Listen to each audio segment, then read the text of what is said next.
지역의 한 주간 이슈를 점검하는 위클리 TK 순서입니다. 매일신문 조규덕 기자와 함께합니다. 안녕하세요. 안녕하세요. 안녕하세요. 네, 자 최근 정부가 이른바 후쿠시마 괴담 이 내용에 대해서 거짓으로 드러났다고 발표했습니다. 이 소식 먼저 준비했죠? 네, 그렇습니다.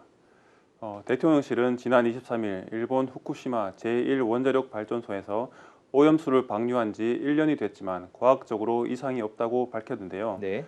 이날 정혜전 대통령실 대변인은 윤석열 정부는 괴담을 이겨낼 길은 오직 과학적인 검증뿐이라고 믿었다며 해양 방사능 조사 지점을 92곳에서 243곳으로 확대했고 모든 수산물에 대한 생산지 증명서를 확인했다고 설명했습니다. 네. 이어 지난 1년 동안 국내 해역 등에서 시료를 채취해 49,600여 건의 검사를 진행한 결과 안전 기준을 벗어난 사례는 단 한 건도 없었다고 강조했습니다.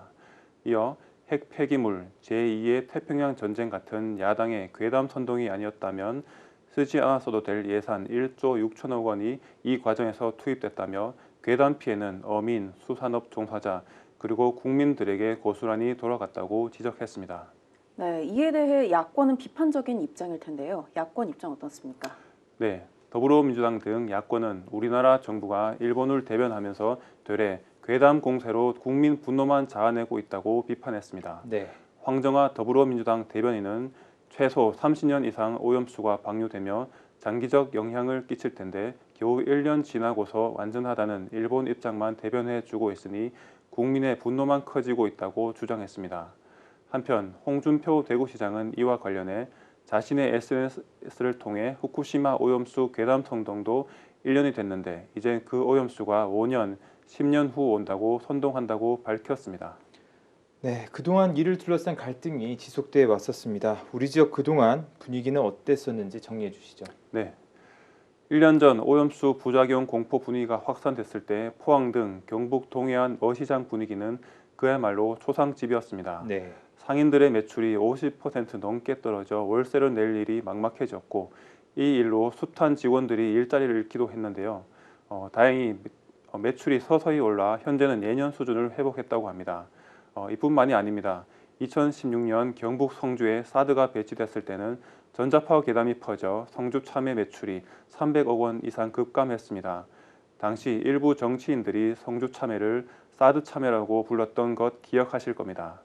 하지만 지난해 환경부와 국방부가 실시한 환경영향평가 결과 사드의 전자파는 인체 보호 기준의 0.2%에 불과했습니다. 이보다 앞선 2008년 광우병 사태 때는 소고기 전체에 대한 불신으로 전국 최대 한우 산지인 경북의 축산 농가들이 큰 피해를 입었습니다. 한국경제연구원은 광우병 사태의 사회적 비용이 3조 7천억 원에 달한다고 추산했습니다. 네.